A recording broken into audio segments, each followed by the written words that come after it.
On Tuesday, Quinton Lucas will raise his right hand for the second and final time as mayor. He will preside over a sea of fresh faces at City Hall as outgoing council members clear out their offices this week.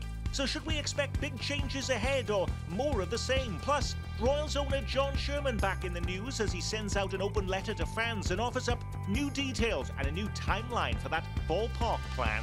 And the Chiefs finally break their silence. Is a rolling roof on the way? Those stories and the rest of the week's news on both sides of State Line straight ahead. Week in Review is made possible through the generous support of AARP Kansas City, RSM, Dave and Jamie Cummings, Bob and Marlise Gorley, the Courtney S. Turner Charitable Trust, John H. Mize and Bank of America N.A. co-trustees, the restaurant at 1900, and by viewers like you. Thank you. Hello and welcome, I'm Nick Haynes, and thank you for joining us on our weekly journey through the most impactful, confusing and befuddling local news stories. On the Week in Review bus this week from KCUR News, Lisa Rodriguez. From our Metro's newest newspaper, Next Page KC, Eric Wesson. With a laser beam spotlight on downtown and other big Kansas City development stories from City Scene KC, Kevin Collison. And tracking our region's top political stories for KCUR News, Brian Ellison. Now, on Tuesday, Quinton Lucas will raise his right hand for the second and final time as mayor. Does it seem like it's been 4 years? Starting next week, he will preside over a sea of fresh faces at City Hall. This week, it was out with the old, as most of the council members you have known for years were cleaning out their offices. New council members were going through orientation training. Mayor Lucas tweeted out this week, or X social media platformed out this week, what should be the top issue the council tackles starting next week? If you ask the public, what would be number one on the list, Eric? It depends on what part of the public, but I think they still have to do something with the streets, street repairs, housing. What are they going to do about reparations? I went out Warren the other day and I posted a little funny meme. But when I got through from 75th to 85th, when I got to 85th Street, my glasses were like this. Now, you know, they said they're doing the resurfacing, but the question still remains, where are they doing it at? Because most of our main thoroughfares in the urban core are still a mess. Number one issue that should be on the agenda? I think head and shoulders the number one issue these days is policing, security, public safety. The city has got not only a record homicide going on, but property crimes are going through the roof, quality of life crimes. The city is definitely starting to get a tangible sense of lawlessness. But do you think about 4 years ago, at this very time, Quinton Lucas raising his hand then, number one issue was reducing Kansas City's crime rate. We're not going to have triple-digit murders anymore. Didn't happen. It did not happen. And in fact, I think Quinton, the Mayor Lucas, actually has pushed the process backward because of his alienation with the police department and the police commission. So we got a long ways to go. Lisa, what did you put down? I think violent crime and homicides is clearly the top. And I looked at some of the responses to Mayor Lucas's tweet, and that was among the top responses, but also affordable housing. People's rents are too high. It's too expensive to buy a home. Homelessness was something that people brought up quite a bit as well. Brian Ellison, right after the election, you said on this show that even with all of those fresh faces coming to City Hall, though, it was more like status quo. So are we going to see any new responses to any of these issues we've heard around the table? I think that's a great question. As Eric said, I think it depends on who you ask what's going to be most important. And I think the reality is that while there's a lot of consensus about the broad range of priorities, there's not a lot of new innovation so far in the solutions to problems like crime, like affordable housing, and I might add to the list questions around development. What development is appropriate and where in town? Obviously, the baseball stadium is a big part of that right now, but it could be a lot of other kinds of development as well. We heard you mention, Kevin, about the police issue, but are we going to be going down even further down that road in this new term? Over the weekend, we had a city panel doing a studying incarceration. It devolved into an anti-jail rally in which it was proposed actually the city take money it would spend on detaining inmates and placing it into alternative programs. I demand that you shut down the jail development in Kansas City. People say that our city is growing, we need a jail. Our city is growing, we need housing. Our city is growing, we need access to mental health. We can't let everybody keep coming down and robbing and pillaging our neighborhood and putting us out of business. You know, we remember that whole painful debate over police funding that Kevin already referenced, but is this the next debate over whether we actually even spend money on locking people up at all, Eric? Well, I was on that commission, and you had the de-incarcerate group, and they don't want to have to put more money or build more prisons. They want to use alternatives. And in other cities, that alternatives may have worked. But the culture in Kansas City is different, so we want to know where that works and what people are we going to do to put in those programs. Because when somebody gets in a police car, if they're high off of drugs, you don't want to take them to jail till they detox, or what do you want to do? Take them down the street and release them. Domestic violence the same way. So it was kind of interesting that nobody had a concept of how many bed spaces that we need, because our commission report was we didn't have enough information to determine how many more or how many less beds that we needed. You know, Mayor Lucas said this was going to be the most progressive council when they come in and take their seats next week in the history of Kansas City.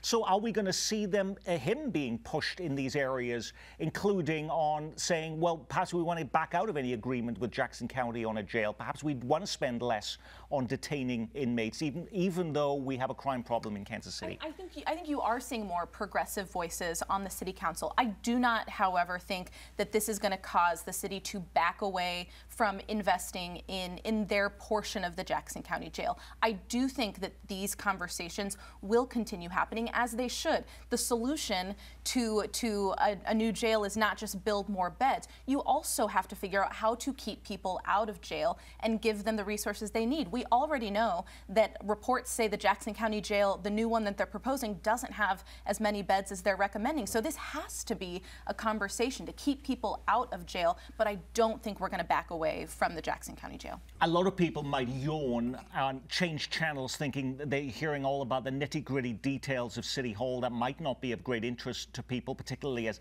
you know, 83% or more, 87% of the population didn't even bother to vote in these last elections. When it comes to next week, what is the biggest change we and our families will see as a result of this council and mayor coming in for the second term? Well, I don't know yet. We're meeting some new faces. We're meeting some new first-time elected officials. And what I think we're going to find out is whether the things we talked about in the campaign, which, as all of us have said, centered on crime and affordable housing, are going to be the main focus, or are we going to start getting into other nitty-gritty details? Is it going to be about fixing potholes? Is it going to be about governance? Are we going to get into controversies around the city manager and other top layers of appointed officials? Are we going to see a big change? I think the difference will be leadership and the side bets behind the scenes, or whether or not Mayor Lucas is going to complete a 4-year term, or is he going to take a White House appointment, or is he going to run for another seat to be in the federal government. But I think the biggest difference is going to be the leadership of Lee Barnes will be gone. Catherine Shields will be gone. Teresa, Laura, Heather, and the other people on the council that provided leadership. So I think that'll be the issue that we'll see that's missing. While the anti-jail movement is underway and the KCPD reports more than 200 fewer officers since 2019, a growing number of businesses and entertainment venues around the city are taking matters into their own hands. The Crossroads Neighborhood Association, which puts on the popular First Fridays event, now wants to set up its own taxing district so it can pay for its own beefed-up security. It's almost 4 years to the day that a young Johnson County woman was shot and killed at First Fridays. Did they not feel they're getting the protection they want now from the Kansas City Police Department, Kevin? Well, that's one of several issues behind this CID is improving security down there. And you hear that again all over the city. I'm going to be having a story out this week about how Midtown KC now had a survey recently, and 2/3 of the people living in Midtown are concerned that their area is not as safe now as it was a year ago. We're having a real problem here. And we fixate on homicides, but it's things like property crimes, stolen cars, break-ins. It's vandalism, it's graffiti, but I mean, so getting back to the Crossroads, so, you know, for years they've wanted to create a community improvement district, but it was difficult because it was a very eclectic neighborhood, a lot of artists, a lot of folks who really weren't all that interested in some kind of a formal establishment. Now they've got a lot of people living down there who really want to see not only better security, but better cleaning, better trash clearance, better getting rid of weeds and other things like that. And as you mentioned, they also, you know, the Crossroads has been voluntarily running the association this First Friday thing with very little, if any, help from City Hall. So they want to actually start putting a little bit more of a professional structure in how they're running First Fridays. It's been kind of a wonderful thing for downtown, but it's been a very organic thing without not a lot of help from the establishment. I do think, though, Nick, that the reality is that when you start investing in particular neighborhoods this way, it can be a double-edged sword. And a great example is Westport. When they began to invest more fully in security, for example, on weekend nights. Yes, I think some people are grateful for a higher level of safety, although it has not been absolutely completely helpful in eliminating safety issues. It also changed the feel of the place. Going to Westport is a different thing than it used to be, passing through barricades, not being able to move your car after certain hours. Unlike Westport, though, we're not talking about putting metal detectors up for a First Fridays event, are we, Kevin? With all due respect, Brian, they're not talking about the kinds of things they've done at Westport. They're talking about having one officer and one car on duty 12 hours during the day and on a call on weekends. We're not talking about building a Fort Crossroads here. I mean, these CIDs are being implemented because the city is failing to do the basic services it's supposed to do. These people are double taxing themselves to get the services they should expect anyway from the city, which is the sad part of all this. Now, for the 17th straight week in a row, Jackson County property assessments continue to dominate our headlines.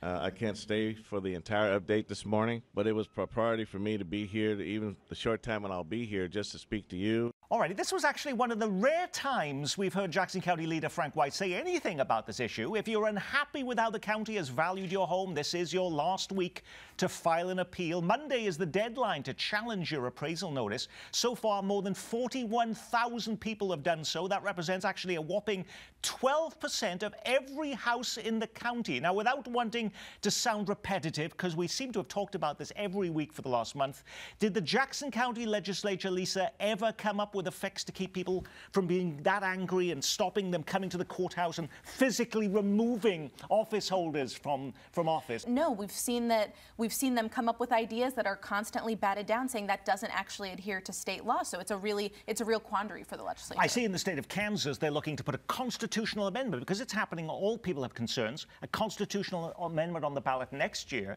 that voters will decide that will cap the amount that property valuations can go up from one year to another. Is there any such effort on the Missouri side, Brian? There has been from time to time, but none of those have ever really gained traction because of the impact it has on the local taxing districts. When you're not just talking about the impact on the taxpayer, you're talking about the impact on school districts, on libraries, and of course on the municipalities themselves. I think the reality is that what Gail McCann Beatty, the Jackson County assessor, has done is do herself or her future successors a favor. She has brought those numbers up to reality for market values in a way that wasn't done for decades. Obviously people are upset, obviously people wish it were done more gradually, but the reality is that bringing it up closer to reality not only is in compliance with state law as it now exists, it's going to reduce the pain in future years. But you're not saying anything there, though, to reduce people's pain right now? There's no solution at hand? The solution might be for the taxing districts to decide to lower the taxes now that they have a higher tax base, but I don't expect that to happen. I think Brian hits it on the head. I mean, you know, even the property tax, obviously your assessment is something that upsets you, but at the end of the day, it's what the mill levy is going to be, what you're going to actually pay in taxes, and there's a lot of flexibility there. I hope by Monday, when the cutoff date is, I hope they have a better system for somebody answering the phone when you call, because that's been an issue that I've been hearing about, and I actually experienced myself. And a lot of people don't have the time or the energy to go down to the courthouse or the annex in order to do that. Even though they said they had more people working the phones in the office this week to try and process those appeals? Okay, Wrong. all righty. Now, speaking of issues that never seem to go away, Kansas City Royals owner John Sherman offered up new details this week on the timeline for a new stadium in an open letter to fans. Sherman writes that detailed renderings and many other components about the project will be released in the next 30 days. So why is that news? Hasn't he already said he plans to reveal the new location of the new ballpark by the end of the summer, which, by the way, this year falls on September 23rd? For all the attention this got, did he actually reveal anything new? I did not see a great deal of new information in there. It was frustrating in that way. There's this big announcement and truly nothing new. Renderings of the two sites that we already knew were the top two in contention. To me, it felt like a PR push. Hey, look at maybe don't look at our current record right now. Look at our big plans for this new baseball stadium. So for me, there wasn't any news there. It is a little frustrating. I want to see more detail about how this will affect taxpayers, but we're just simply not there yet. But trickling out little bits of information without making a commitment, could that be actually working though for John Sherman, or is he just incensing people in Kansas City and making them more infuriated? It's hard to say whether I am representative of the Kansas City at large. To me, it's having a negative effect. And the people that I talk to, it's just how much longer with a record as dismal as we have right now, how can we truly get excited about a new ballpark? You know, I went to this press conference Sherman held out at the Hall of Fame at the ballpark at the end of June. And he expressed frustration with unnamed people who don't share the team's urgency on getting a deal done. And it turns out that one of those individuals happens to be a former Royals ball player, Frank White Jr. I've got a story out today that just quotes sources. Unfortunately, nobody wants to get in the way of a car. That basically say the county got what they call a term sheet from the Royals back in mid-June, and they've been sitting on it now for over 6 weeks without any response to the team, which in the meantime has signaled the folks in North Kansas City, hey, let's make a run for this thing, because Jackson County and the Royals don't seem to be making much progress on a downtown site. So it's an interesting situation now where we're seeing some of the real political intrigues going on here. We also remember, of course, that the Royals did can Frank White, and there was a little bit of bad blood about that. We all know that there's no love between the two of them. But I agree with Lisa. I think they're going about this all wrong. You're whetting people's appetite for what's going to come, and you got this cliffhanger that's hanging around. Just make a decision. This is what we're going to do. This is where we're going to do it.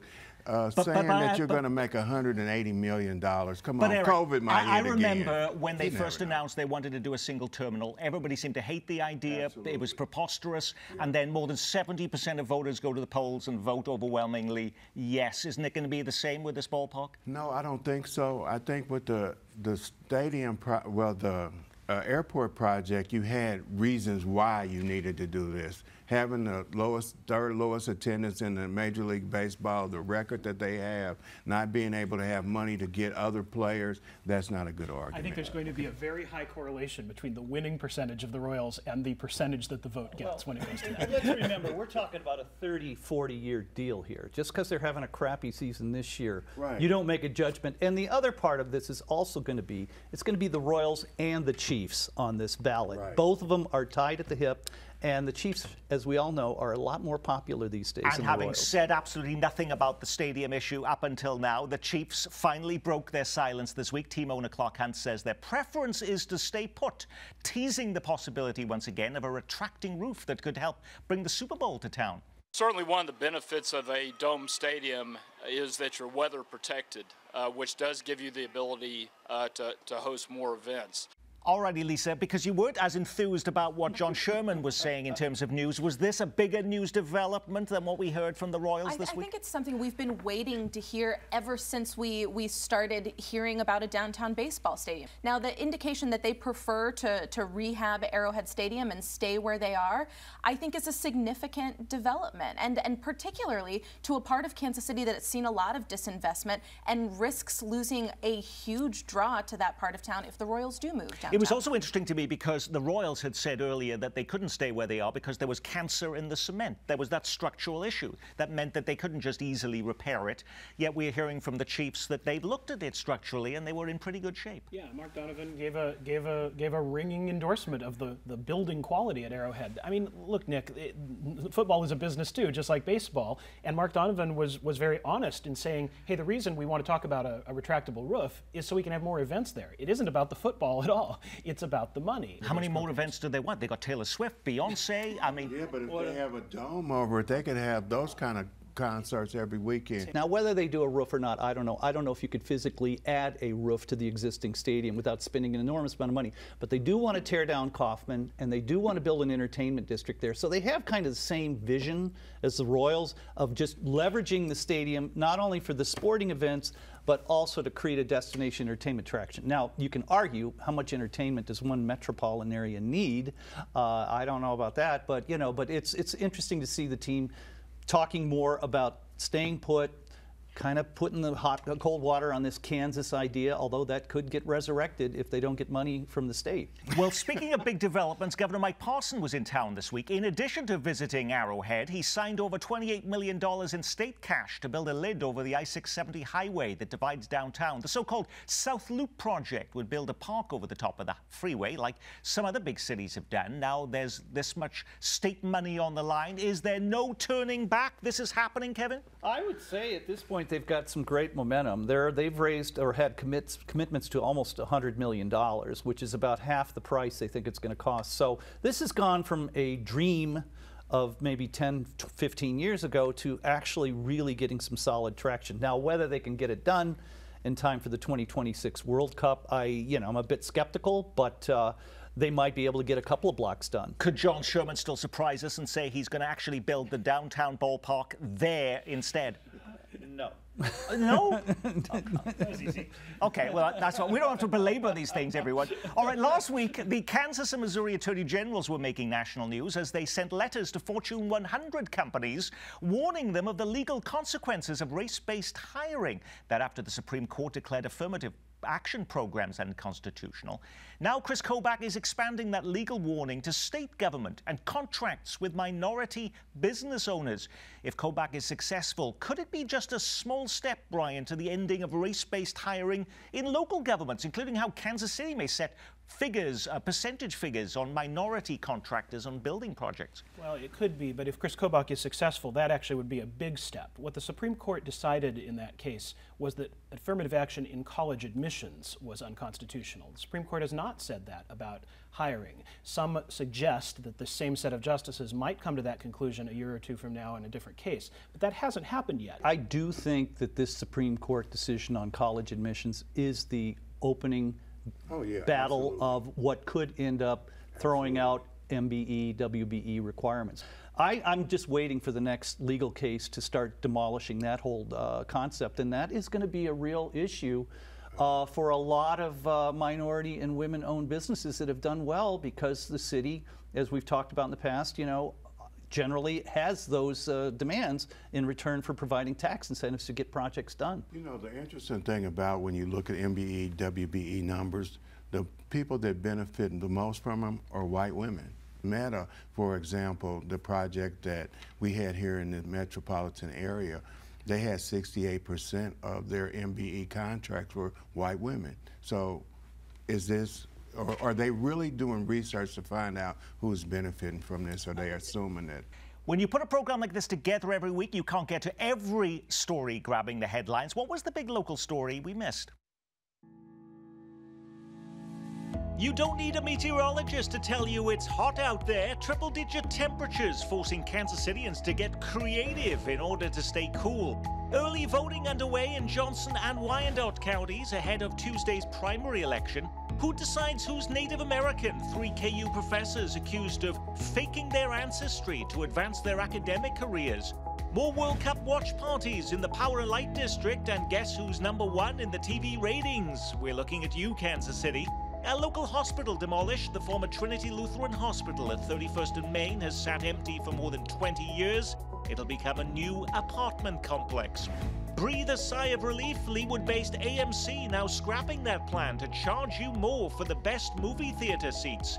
And if it feels like Kauffman Stadium is half empty this season, that's because it is. The Royals now ranked 3rd worst in Major League Baseball for attendance. Alrighty, Lisa, did you pick one of those stories or something completely different? I think we can't ignore the heat, and I think that's probably the biggest story of this week and the biggest story of the next few years. The fact that nighttime temperatures aren't falling means that we don't have enough time for our bodies to really cool, especially if you don't have access to air conditioning. So the health effects of a heat wave like this, I just think can't be understated, and it affects everything. Eric.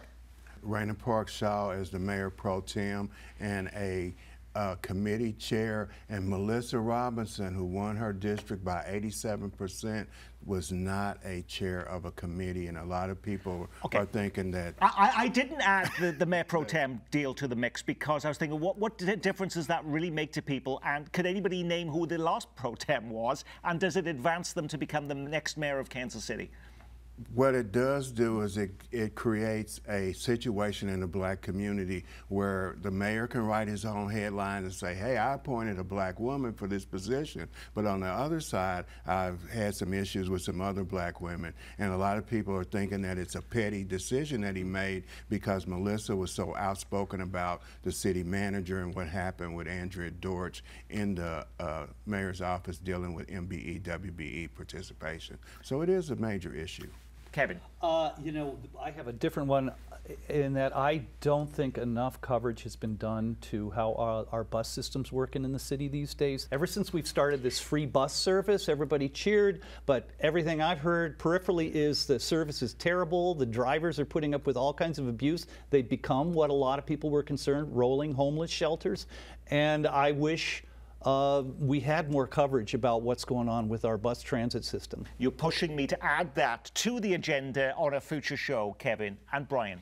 This will also be on the agenda of a future show, the ongoing saga of the Missouri petition initiative to put abortion rights on the 2024 ballot. I think we have a lot more conversation over the ways that elected officials are using their office to take political positions rather than put issues before the voters in an unbiased way. And on that, we will say our week has been reviewed, courtesy of KCUR's Lisa Rodriguez and Kevin Collison, from City Scene KC, from Next Page KC, Eric Wesson, and Brian Ellison from KCUR News. And I'm Nick Haynes from all of us here at Kansas City PBS.